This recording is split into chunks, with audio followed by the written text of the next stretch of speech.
Well, I said this was going to be a special episode, so I have tea and I have cake, because today we're going to be looking at White Dwarf issue 58, October 1984. And this is a significant date because, drum roll, this is the month that I was born. Yes, all of you older grognards who who remember this edition, who are like, what? He's that young? Yes, I am a mere stripling in the old Hammer scene. Doesn't mean that I don't have a love for this era. That doesn't mean that I don't think that this era is superior to the era of White Dwarf when I was growing up. But I always have had a penchant for older things, and this is the White Dwarf that came out the month that I was born. So without further ado, I'm going to eat some cake and drink some tea, and let's have a look at White Dwarf issue 58. Right then, here we are. Let us begin the epic journey that is White Dwarf issue 58, October 1984. Second Citadel Compendium is out with 72 big pages apparently. Illustrations of Citadel miniatures by the wonderful Tony Ackland, The Absolute Beginner's Guide to Assembling Models, and of course the Shrine of Rig, that wonderful Amazon scenario there, with of course the alien technology weapons. Excellent stuff. Gunartha and Teddy are on holiday this month, or just back from holiday this month. We've got standard adverts that I'm sure we're familiar with by now. And then Ian Livingston introduces, for the second year running, RuneQuest has pipped AD&D to win the Games Day Award for Best Role-Playing Game, but behind the scenes, Chaosium have done a deal with Avalon Hill that results in Avalon Hill manufacturing the game. RuneQuest 3 is bigger and better than before, but the price on import will be nearer £40 than £30. £40 in the 1980s? Whew, that's like, you know, those big box £100 games that you find in the shops these days. Too much, too big, too much for a game. Avalon Hill have also decided to terminate Games Workshop's license to print RuneQuest in the UK. Boo! Although they will be responsible for importation and distribution. Needless to say, if RuneQuest wins the award in 1985, Avalon Hill will have the old supporters to thank, as I can't see too many new people coming in at the new price. So are we going to be seeing from this point the decline of RuneQuest articles? To be fair, there haven't been all that many. There's been far more AD&D in White Dwarf recently, but are we going to be seeing the decline of RuneQuest if Games Workshop are no longer behind its printing? Let us see. And also, do you know, did RuneQuest win the Games Day Award for Best Role-Playing Game in 1985? Maybe we can find that out. Anyway, right, here we are. This is not RuneQuest, this is AD&D, and it's a trap. Yes, it is. A guide to laying traps. And basically, what it's saying is, don't put in a trap for the sake of putting in a trap. But of course, it's a bit more long-winded than that. Think about why the traps are there. It gives some examples as to the kinds of traps that might be set if, for example, you're sealing off a tomb and you want to protect against robbers, as opposed to if you're trying to protect your own hideout from traps. It's an interesting article, and of course it's got this very intriguing diagram here. This is an example trap sequence from the underground dwelling of Zarash, a high-level fighter who's made in his professional career a large number of enemies, and he's installed a bunch of traps along the entrance to his lair to give an example of the kinds of things that might be here. So there's a spiky pit trap here on a tipping floor with rats. The rats here play an important part. They clean up the bodies so that there's no obvious signs of the traps left over, no blood spills and rotting bits of body parts. It's all dealt with by the rats. Then there are some decapitation blades coming out of steps as you go up the steps. Then there's a standard arrow trap with a pressure sensor, and then there's another sort of flipping corridor chute trap that this time just drops you down into an oubliette type situation where the rats can finish you off. And then here, at the very end, there's a beam triggered, so that's obviously a magical trap of some description, a beam triggered set of portcullises, and the rationale for this is that if you've made it through all of the rest of these traps, you're obviously somebody with some merit, so the fighter might want to have a chat with you and strike a bargain for your life at this point. It's quite a fun little trap. Quite a fun little trap, yes. Quite a fun little article. Here's some more reviews from Middle-earth Role-Playing, some more excellent quality scenario packs, Bree and the Barrow Downs, and Tolkien's World here. Some more book reviews, which I haven't actually read the book reviews in this article. I know it's lax of me. Eureka by Ian Livingstone, 250k of pure mystery. Anyone play? Anyone know what that is? What's that about? But also look at this, look at these glorious coloured adverts. Wow. Not only are we getting splashes of colour in, oh look, the computer game is dead, long live Eureka. Oh, see what they did there. Yeah, but now we're getting splashes of colour in the adverts as well. I wonder how much that set them back. Night's Dark Agents, ninjas again, tactics and strategy for ninjas in roleplay games, AD&D and RuneQuest mostly. And I noticed actually, I was reading something else recently and discovered that there is a ninja supplement for D&D.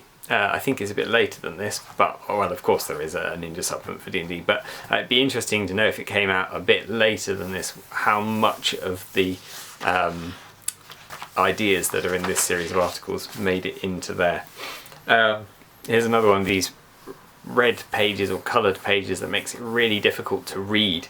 But this is talking about ideas for taking characters beyond death. If your character in a role-playing game has died, that's not the end, because they might believe in a certain way, or even if they don't believe in a certain way, something might be the reality after death that causes them to go through these experiences. And this is largely a reference article. This is talking about the belief systems in various historical cultures, obviously not particularly thoroughly. It's a very short 2-page article. They can't be thorough and scholarly with all of this, but it's a brief synopsis of ideas of death from various cultures around the world. And again, at the time, we're pre-internet here, or at least pre-internet in people's homes generally here. It's not so easy to find these things. A bit of research is required, so this is quite a helpful guide. And then there are some themes here. So are you going to face some kind of test, or is your life going to be assessed to some degree? Are you going to be brought back in a particular form? Are you going to live on as a spirit of some description? They're all mostly ideas. There's not a lot of it's not actually a sort of an adventure. This is just ideas for what could happen, and in fact it even mentions at the end of this article that they don't think that it would make a particularly good quest in and of itself, not least because somebody would likely have to go through it alone, unless they have like a spirit companion or something to help them out. But it's a way of sort of saying, oh, your character's dead. Well, that's not entirely the end. We can move on and discover what happens to them afterwards. Here's a computer programming article on random generation planets. Fun times. Some more adverts. Oh, this is the short stories that, I mean, they're what you'd expect from short stories from people writing into White Dwarf. No offence, but Games Workshop fiction, professionally published fiction at this point, wasn't particularly literary, so the fan fiction here is also not particularly, but you know, it fills a couple of pages and they got something for it, I'm sure. The 3 Tasks of Thrud comes to an epic conclusion here. Thrud has been hypnotized by the wizard Tomi Koopa, and has acquired some artifacts which the magician is now using to summon the ultimate weapon. And where are we? 20 years on, and we're still current, or we've gone back to being current. So this is maybe a little close to the bone now, but I guess it probably was then. We're talking pre-fall of the Iron Curtain, so nuclear tensions maybe not super high then, but higher than they have been for the last 20 years, and we're back here again. Oh, whoopee, joy, excellent. So the ultimate weapon here is the Acme nuclear missile, which the magician, who apparently lives in, I don't know if you can see this properly, but apparently lives in the Citadel Castle. There you go. People who want some lore for the Citadel Castle, it is the castle of Tomi Koopa, and it no longer exists because he decided that it was a battering ram and to try it out on his own front door. So there you go, the 3 tasks are over. Thread wakes up back in the Hobbit's armpit, ready for something new next month. Thanks, Carl. Remember last month how I said that the Golden Heroes had been launched, but there wasn't any material for it. They weren't obviously trying to sell it big time in White Dwarf. Here we are. Here's a superhero adventure for use with Golden Heroes or Champions. So here is the scenario, and this is a time traveling adventure. It's quite fun. It's basically some robots have been sent back into the past to help an evil coalition come to government, and so the heroes need to travel back in time as well to find out what the robots have done and undo it. And there are a couple of cults here that are helping the villains along the way, and it takes place in a mansion and an airship, a submarine, and it's got some very definite sort of steampunky vibes. It would be quite fun to run this as a steampunk scenario, I think, rather than a sort of pants outside your tights superhero adventure that I have never been particularly fond of. But yeah, this would make quite a fun adventure. And then here is a mini scenario for AD&D based around some new monsters, but these are monsters from Jack Vance's Dying Earth stories. Do you know these? Would you recognise these monsters? Is this storyline anything to do with those novels? I have no idea, I haven't read them. Basically a series of encounters. A defenceless woman in the middle of the forest has asked for the help of the heroes, who of course have just stumbled upon her to recover something from the Palace of Whispers in order to protect her. And of course she may not be as helpless as it seems, and it involves fighting your way through a number of new creatures just to introduce the new creatures, and then the big undead ape monster for the conclusion. Money in Traveller. Again, this is just a background. It's not really giving you much in the way of rules or anything else, which is really nice. I'm a big fan of background articles because you can use them in whatever you're running. I might not be running Traveller, but it's a useful thing to think about if you're running any sort of sci-fi. How do people pay for stuff? And this comes up with a number of suggestions, from sort of plastic chits that get bits punched out of them as they decline in value, to regular currency, to sort of scanned implant that can't be or that would have to be surgically removed from the body. And so how do you go about stealing that or coining that? Some slang term for types of money, and then a couple of scenarios for using it. This is fun. A nice double page advert here for the Lone Wolf books, the first couple of Lone Wolf books. I think I've probably mentioned before my favourite DIY adventure series because of the way that it links together and you can build skills and things throughout the series. Double page spread with the travellers not on the Starship Enterprise, but very definitely on something resembling the Starship Enterprise. And again, some more interesting artwork than we've seen in previous Traveller episodes, and this one's kind of jumps around a bit. It's they're all performing different missions on different parts of the ship. So you have to sort of jump around and figure out what's going on, but it's quite fun. Some more miniature stuff with Joe Diva and Gary Chalk.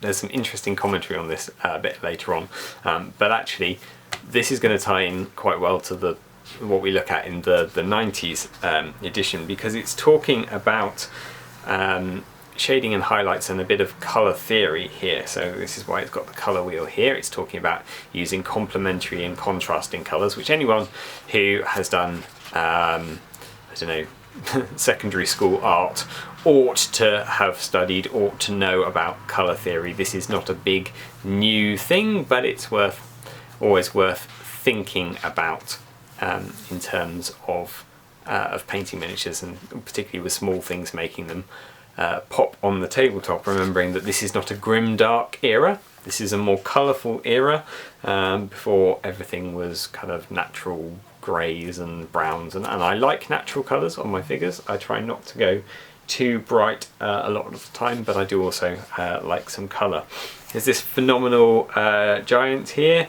This guy, still available, still around, and in actual fact, although I don't have that one, but I have this one ready to paint. This is a recent homage sculpt, called sort of upsizing slightly the original guy, so I shall look forward to painting him, but I think I probably won't paint him in green like this. And this evil enchanter Tim, he's quite a common figure. I haven't seen the Hanged Man. I think that's a Citadel model, and then his Sylvan Elves from Ralph, but dressed in, the guy in the middle fairly obviously greens and yellows, but the guys to either side's in slightly more varied hues, as befits some elves, although it does say they're all painted in greens. I can see a green tunic on this guy. I can't see a green tunic on this guy. This is fun. Some short scenarios for RuneQuest. I'm trying to remember what these were. Oh yes, these were just sort of short contracts that you might pick up in town, just while you're going about some other business. Sort of in-betweeny things, they're quite nice.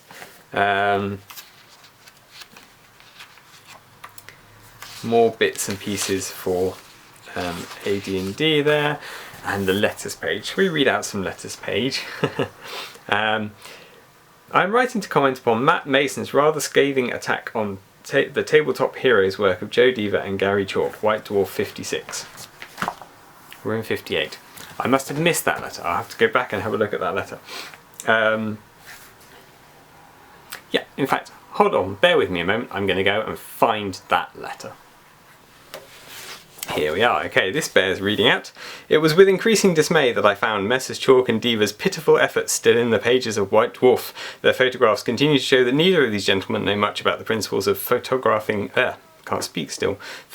miniature figures, nor can either paint miniatures particularly well, although a 12-year-old would be proud of their standards, I hasten to add. If some creative improvement is to be applied, the flat, uninspiring backgrounds, obviously pictures as opposed to being carefully chosen parts of the set, and lack of depth of field from poor angling and setup of the camera are the first items that should be brushed up. However, reading the column provokes only more dismay. The gentleman can obviously not write particularly well, except perhaps to continually praise Citadel, your house figure range, and Essex miniatures almost without exception. As a result, I cannot believe any judgment to be impartial in this column. I hope your readers will prefer to believe their own eyes instead of their verbose comments. Standards acceptable to wargamers of 5 or so years ago cannot be tolerated by the more quality-aware and selective market that exists in role-playing. So, that was from White Dwarf 56. And here's the response. I would agree that not all of the painting has been up to the highest of standards, but on the whole it has been good enough not to warrant Mr. Mason's suggestion that only a 12-year-old would be proud of it. Let's have a look, shall we? Where was it? Here. Well, having had a look at some of Joe Diva's collection, I can honestly say he painted for the tabletop. And I think that's totally fine. And he liked block colours, and he liked gloss varnish, And none of these are things that I particularly like, but I appreciate the style and it looks good enough in a big battlefield. However, I don't think that invalidates the tips that are down here. Miniature photography, if we're going to that, is incredibly hard, and I'm gonna, you'll have seen, or you will see, depending on when I release it, you will see in a recent video my current struggle with miniature photography as well. So even with the equipment that I have now, which would be very different to the equipment available in the 80s, it's not an easy thing to achieve at all. I quite like these pictured backgrounds. I don't really see any issue with those.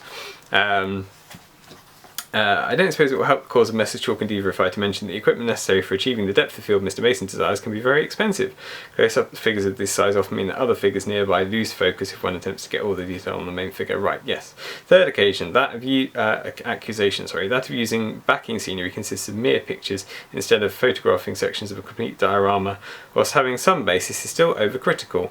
I have noticed one or two such photographs of parts of a set interspersed with flat uninspiring backgrounds. I would like to point out that the contributors might also be entirely dependent upon the figures available to them. Perhaps they are entirely at the mercy of their own contributors as to what they have to photograph. So in other words, perhaps they're not their own photos that come in, perhaps they have to work with other people's photographs as well.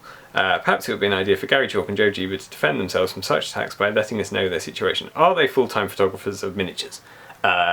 No, I think it's pretty fair to say they are not.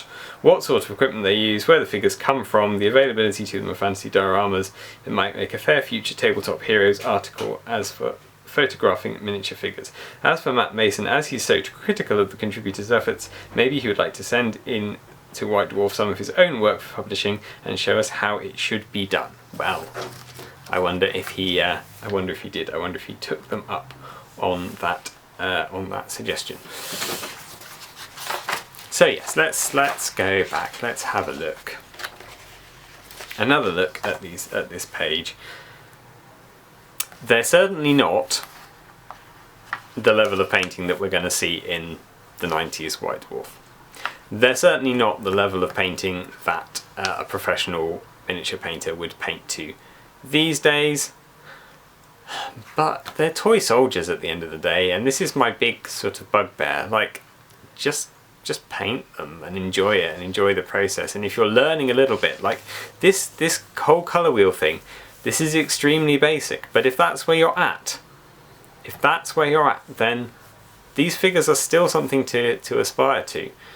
Once you've got that down on board and you've got that, then probably this article isn't appealing to you. But just bear in mind that it may well be appealing to other people, just because you've progressed on to a different level. And there are still people who like painting in block colours, giving it a gloss varnish, giving it a toy soldier look, because at the end of the day they are toy soldiers, and that's fine, and it's personal choice, and it's not to be critiqued. A painted figure is better than an unpainted figure.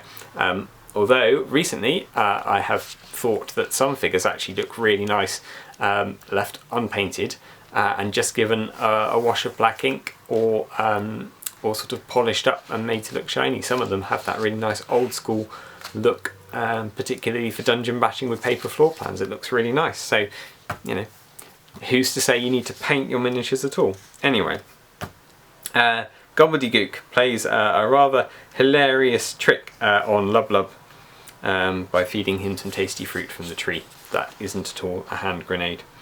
Anything up here?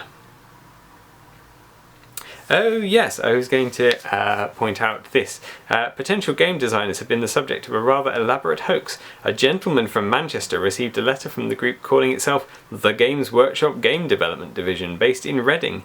He was suspicious and went to the Manchester shop. We were then able to discover the source of the letter, and we can confidently state there will be no further correspondence of that nature. If you have been contacted by the GWGDD, either ignore them, or if you have sent games to them, write and demand your games back. The real Games Workshop itself is on the search for new games. If you have any ideas, write to our head office here in London. So, what sneaky person that was obviously either a member of the Manchester store or worked alongside or was a frequent attendee at the Manchester Games Workshop store, who was deciding to pass themselves off as the Games Workshop Games Development division and get some free games. Who was that sneaky person, I wonder? Maybe they're still out there. Small ads I haven't read through. There is the superhero game and Star Trek, the role-playing game, rounding out on the back page. So there we go. That was October 1984. That was what was everything that was going on in the world in the month that I was being born. Incidentally, I didn't hover over the cover. This is a lovely cover. This is another Chris Achilleos cover. Really bizarre. I don't think it says in here where it's from. Maybe you recognise it from somewhere. No, it doesn't say where it's from or what it's from. But it's cool. I like it. I like the helmed kind of chaosy warrior type dude here. There's obviously some undeaders here. This skeleton guy who's lost his jawbone, and some kind of howling goat beastman thing here going on. There's sort of mixed war bands. I like it. I like it a lot. It's a very cool image. But yeah, if you know where that's from, let me know. Right, we're going to jump straight on. I've given away the back cover now. We're going to jump straight on to White Dwarf 178. Here is another Barbarian cover. This is Dungeon of Doom cover. That's a Talisman expansion, right? Dungeon of Doom. Yeah, it's another Barbarian cover. They love their Barbarian covers, they do, on these 90s White Dwarfs. Whee! So this month, Harlequin came out and Beasts in Velvet came out. I've read Harlequin and I've read Inquisitor, the Ian Watson books, and I had to say, having dissed Games Workshop Fiction when I was 9, 10, possibly something like that. Well, I don't know, yeah, 10, wouldn't I? If it came out here, I'd have been 10 or 11, because we've gone forwards 10 years. So these were actually quite good reads. I quite liked the weirdness of the 40k universe that I felt when as the sort of fluff developed, it got a bit less strange and alien, and that felt a bit more restricting. But I liked the kind of weird free-for-all space pirate themes in these books. I don't remember Beasts in Velvet so well. I remember I had a copy of Storm Warriors that I read quite a lot, but I don't think they were particularly high standard, and I've since tried to read Drachenfels, which is appalling. But there you go, we'll leave it at that. Here's some more Barbarian artwork. In fact, we've seen this Barbarian artwork recently on a cover. It's not new for now. Andy Chambers is bringing back Titans in Epic. Obviously Adeptus Titanicus came out first, followed by Space Marine, and then says Andy, the Epic system became very infantry heavy, and now the big stomping machines are back, and now you can play big stomping machines fighting big stomping machines again, and it's all good. And it has the mighty Imperator Titan, which I still think is a really cool model. I still haven't got my hands on one. Yeah, still one of the coolest models, I think, because in a future episode, which we'll get to in about, I don't know, 18 months time, probably something like that, Abominatus Despoiler of Worlds is a chaos conversion on this, and that is one of my favourite converting articles ever, so we will get on to that. But yes, big stompy robots. Haven't played the new Adeptus Titanicus. I have seen it. I think the models are rather too big. But I guess everything is rather too big these days. I wonder who's got the storage for it or the room to play the games. But yeah, cool. We like stompy robots. I'm not a big fan of Epic. I played Space Marine a few times. I'm not a massive fan. I don't know what somebody's... Oh, look, somebody's cut out special discount vouchers for the Brighton and Bristol stall. There you go. But they haven't wanted they haven't gone for these boxed deals. There must have been some blister pack vouchers in there. Yes, I wasn't a big fan of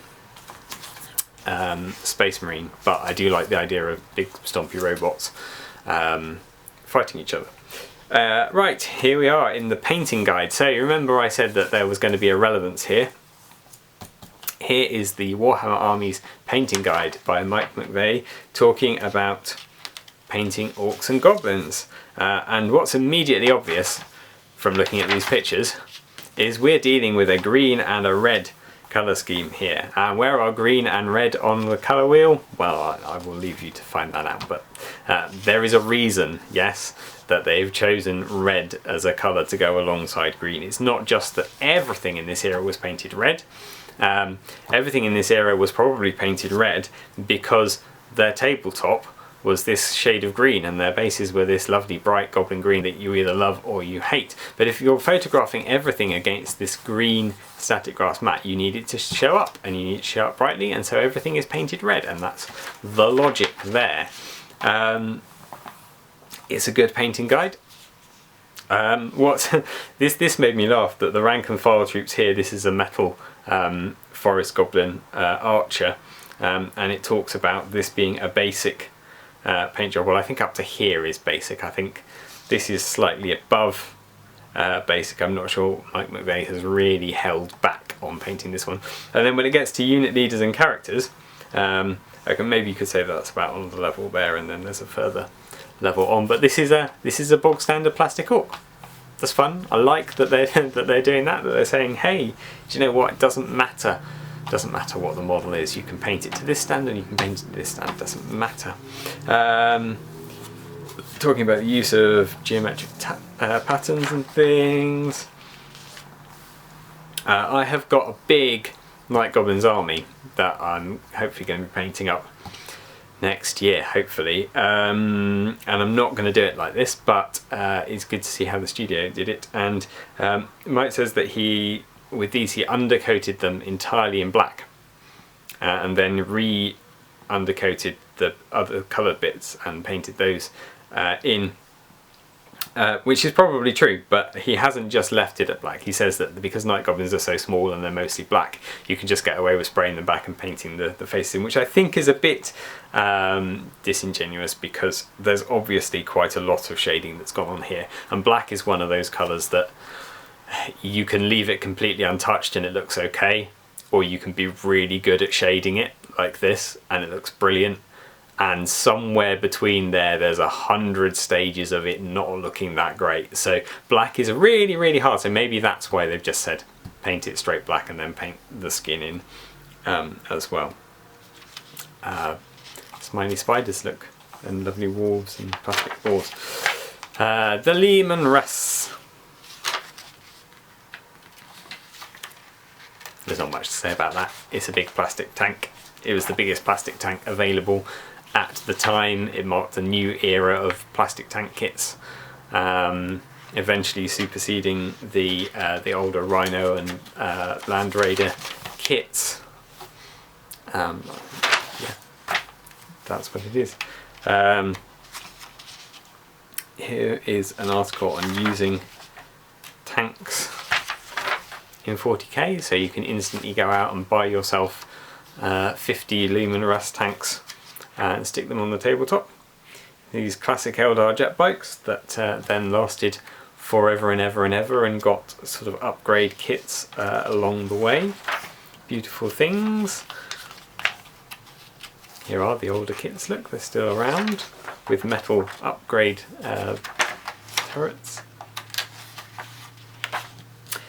And Imric, Lord of the Dragons, that is not at all taken off of Elric and has been painted in bright hues to show that it's definitely not a play on Elric. The more Moorcroft, what am I saying? Moorcock. The more Moorcock stuff I'm reading, the more I realise just how much has been ripped off, and they have the audacity to pretend they're defending their IP when they're basically just changing a couple of words. But it does make me remember that actually high elves are a bit they're bastards really. I've never thought of high elves as being particularly, you know, kindly folk. They're a bit haughty and snobbish, but yeah, they are the evolution of the Melnibonians. Even if you look in the earlier Melnibonian figures have got those tall helmets and the wings on them, and that's how they're described in Moorcock, and that's just evolved into being how they are in the High Elves. So there's a lot more of the Melnibonian to the High Elves than they might like to admit. I was never a big fan of the flesh hounds, the kind of weird sort of chameleon frilled lizard things. Just because they don't really look like hounds to me, but I guess that's the function that they serve rather than the what they look like. And these Chaos Warriors with the helmets with the big horns, it was all getting a little bit monotonous for Chaos Warriors. It was a bit like they'd run out of ideas after the previous Realm of Chaos stuff that was also varied, and even if you didn't take into account all of the mutations that were around, the armour was really eclectic, the styles were really mixed. Now everything looks very sort of standard, formulaic, kind of Khorne Knight-like, and that's how Chaos ended up being for quite a lot of the 90s. Here we are back in Epic again, looking at the particular Titans and the rise of Mars. And there are some lovely things in here. I'm not sure if I don't have the Titan Legions rulebook, so I'm not sure if this is an excerpt from the rulebook or not. But there are some lovely bits of fluff in here, like the Exodite stuff with the Eldar, really lovely. And there was that amazing Mike McFay diorama that's in Warhammer World now of the Space Marine chaplain on the bike driving around the little curved raised road with the Eldar Exodite on his dinosaur in the middle. Just, it's such an awesome bit of fluff that never really got explored, and I kind of like that it never really got explored, because it means that you can let your imagination run wild with it. Like, I liked that Genestealer cults were never sort of fully explored, and now they have explored them, and that's okay, but it was nicer when people got to use it as a conversion project and do their own things with it and put their own spin on it. And the same with the Adeptus Mechanicus. There have always been a few Adeptus Mechanicus models and lots of background, but when Games Workshop released the Adeptus Mechanicus stuff and the rules, it felt like a bit more kind of crushing of the creativity, that now, well, I don't need to convert, or I'm not going to convert my own figures, I'm not going to come up with my own rules and counts as lists to proxy AdMech forces on the tabletop, because now there are official things and I have to do the official thing. And it just feels like anytime you put something official down on paper, it sort of stifles the creativity, which is why I'm really trying with Oakbound stuff to give these sort of hints throughout the text and not really firm up anything too much so that you can go in a direction. But I understand as you continue to evolve and expand worlds, and you come up with new things and you release new models and new supplements, you have to flesh out a few things. So you then have to introduce new things in order to keep the imagination. So I realise why things get official models and why they get set in stone over time, but I like when things are young and people are just sort of throwing odd hints left, right and centre. I really like that, because it gives you a lot of things to pick up and run with in your imagination. And when I was reading these White Dwarfs as a kid, I never had anything of the official fluff, you know. I didn't even have the rule book, I don't think, for 40k at this point. So it's like all I had from the official stuff were these little snippets that were in here, and you make up all these worlds in your head, and then when you realise that Games Workshop have written something else and it's completely different to yours, it's always a little bit disappointing because it's never as good as what you've got in your head. Anyway, in Rantover, here we are back on the Gauntlet of Fear, a Warhammer, hooray, a Warhammer battle report. Excellent, and this is Orcs versus Empire, of course, because we've got the Orc painting guide here. Oh, it's a Goblin painting guide, but Orcs and Goblins painting guide. Look at this wonderful host of black and white checks and red and green, and I know people will go, oh, it's all colourful, I don't like it, but I really do. I really like the colour here, and it's got a giant, and it's got rock blobbers, and it's got squigs. One thing that does bug me, and I've mentioned this recently on the Old Hammer forum, no, the Middle Hammer Facebook page. I mentioned it, that because I'm doing a Night Goblin army, and I don't do I don't do armies based on how well they're going to perform. I know a Night Goblin army is not going to perform particularly well. I'm not interested in optimizing my army. I'm interested in the character of the army. I really want Goblin bolt throwers and Goblin catapults and things. And by 4th edition, all of the war machines that were crewed by goblins in 3rd edition are now crewed by orcs, and you can only take them legally in a list, if you care about such things, if you field orc units in your armies. So I think that's a bit sad. I think the goblins should have more war machines. Bring back goblin war machines. Anyway, some lovely artwork here, and here's the Empire army looking also suitably heraldic. Sorry, my cat is announcing that I need to clear his litter tray, I think. Also looking suitably heraldic with their big red cannons and their big blue knights and their Pegasus. It's a proper heroic army, both of these things. I just close the door for a moment, and here's the battle line drawn up, the Night Goblins do well in this army. The Fanatics come out and they cause havoc. Oh, it's so lovely. Isn't it beautiful? Look at the lineup.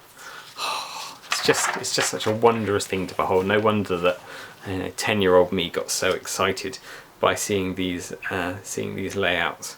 I really should try more to do these layouts, get some more games on the table with these kinds of things. But this goes horrendously wrong for the orcs.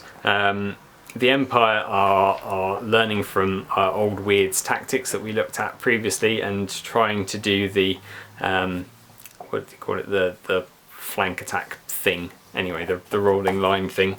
And although from the maps it doesn't really look like that's what's happening, and that actually isn't quite what's happening, enough of that happened to take down the orcs and goblins. I think there's a little bit of, we followed these tactics in this previous White Dwarf and we won a stonking victory. I'm not sure it's quite that cut and dry. There was a lot of unfortunate rolling on the orcs and goblins part, which is partly why I like diceless systems that don't rely entirely on handfuls of dice, but also why, if we're going to rely on handfuls of dice, something like a Night Goblin army with loads of Fanatics and Snotling Pump Wagons and random stuff left, right and centre, like weird wire magic that can go horribly wrong or fantastically well. If you're going to roll buckets for the dice, do it properly, and don't take a solid, reliable Empire army that's just going to take advantage of all of the bad dice rolls that the orcs and goblins made. So I don't think the Empire General can completely claim it as a victory based on tactics rather than luck, but I'm sure his tactics helped, and I'm sure White Dwarf's tactical articles will continue to be of use to players of Warhammer Fantasy Battle. Catalogue pages. There's not much particularly interesting actually in these catalogue pages. I'm sure there are if you like these things, but I find some of these are, the elector counts are quite fun, I suppose. They're a little bit bland this time round, but there you go. And there's that Smurfs versus Orcs image to finish off. So there we are. There is October 1994 when I was 10, and October 1984 when I was busy being born. So yeah, sorry guys who are older than me, are like, oh, you young whippersnapper. At least I still am really a child of this era and like the aesthetics. So, but I also have a bit of a nostalgia thing for this era, which is why I will continue to do these two together until they merge, which they do obviously at some point because this turns into this, but that's a way off yet. Cool, so hopefully, as I say, there will be another video in the next couple of weeks if I finally get around to doing a second video this month. If not, see me back here next month for November's issues of White Dwarf. Thank you for joining me.